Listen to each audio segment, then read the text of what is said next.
Magandang gabi mga bossing. Ito yung pinakita natin, no? Pormada, no, mga bossing. Ang tanong natin dito, kasi sumulong dito ang pula eh. Yan. Ngayon, ang tanong natin doon sa video nating in-upload, kung ikaw ang sa itim, ano ang best move ng itim?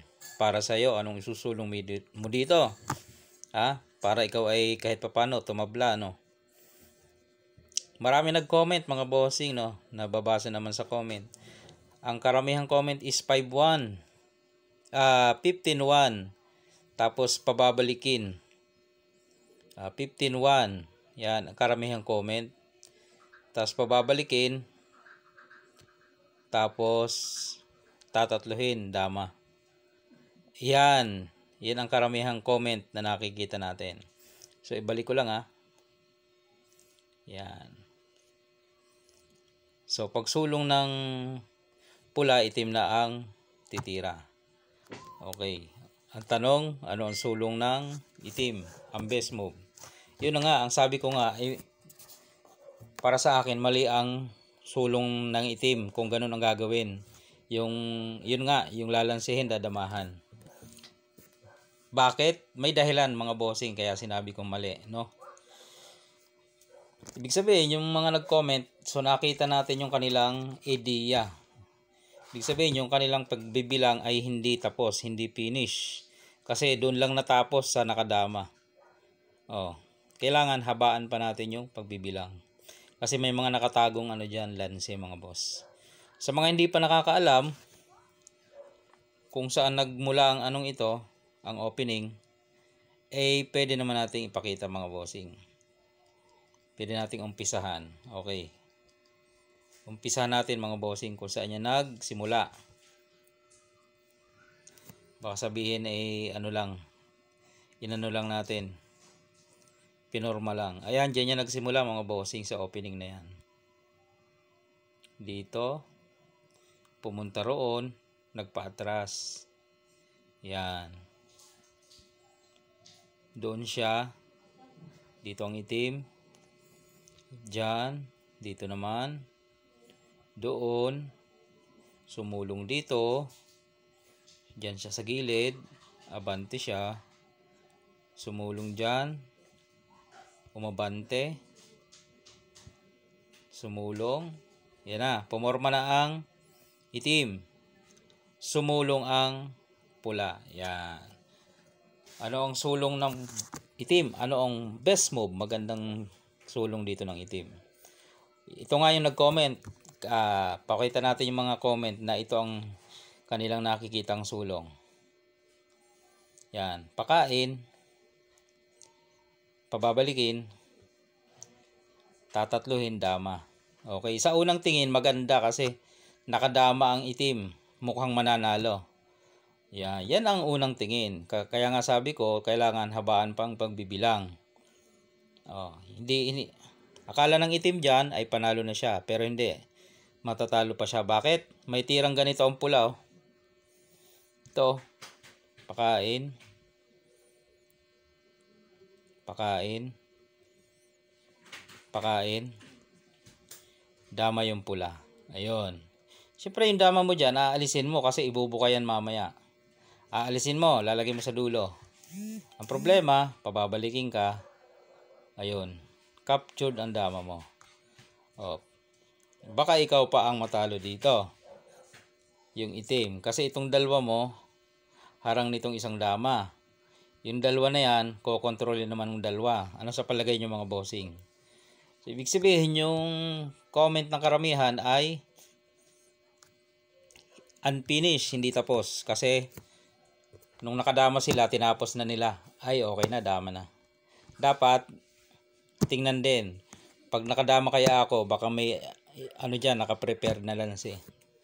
Okay, yun yung aral o lesson na pwede nating makuha sa tiradang itong ating ipinakita mga boss. Huwag magkumpiyansa, bilangin pa, habaan pa. Okay? Habaan pa ang pagbibilang. Kasi, pinapasok ka bitag yun Magandang tingnan, lansi nga naman, pero bitag pala. Ang the best dito, yan. Pakain ka. Di ba? Hindi siya makaporma dyan. Baka damahan mo yun eh. Gaganon ka lang eh. Kain na yan ng 5. O yun. Balik ko lang. So, kontrolado. Hindi makapunta roon. Pag siniguro, gaganon ka lang. Pagkain, dito ka lang. So, suporta, syempre. Hindi, ganun ka ulit. Sasaluhin. Yan, mangyayari. Kain-kain. Pakain mo. Tapos, abanti ka. Kahit papano, nakalalamang ka riyan, mga boss. Abanti niya yan, syempre. Anong nakikita mong tira? Pwede mong unahan sa gitna, no? Unahan mo sa gitna. Saan kaya siya? Baka siya ang magabol ng tabla kahit papaano. Saan ba siya?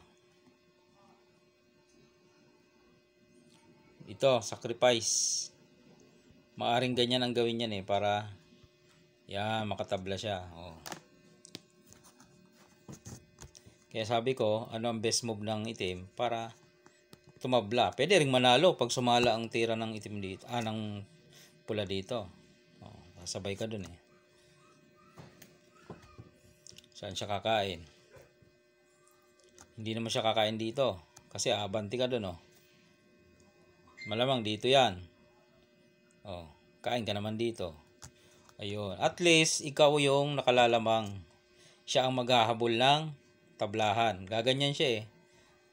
Diyan naman siya magpapatabla. Pag kinain mo to, dalawa siya. Yun ang patablahan niya dyan. Dito ang kain mo.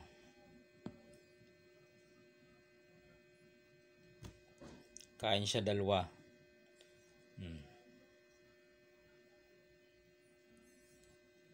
Then, yan, isip. Dadama o hindi?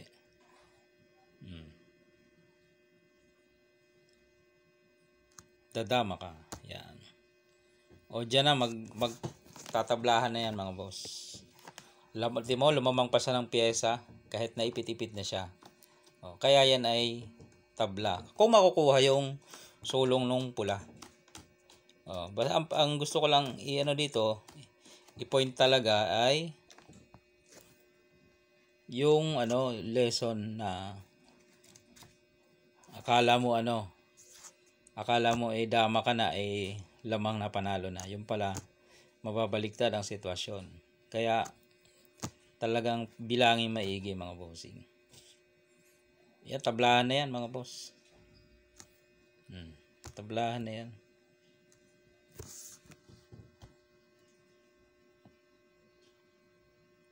Anong susulong ng itim? Bibigay. Kain. Kain ang puti. Ayun pula. Ang dama naman ng itim. Diyan yan magtatablahan. Punta ng gitna. Yun na. Okay. Magandang gabi sa inyo, mga bossing. Okay na po.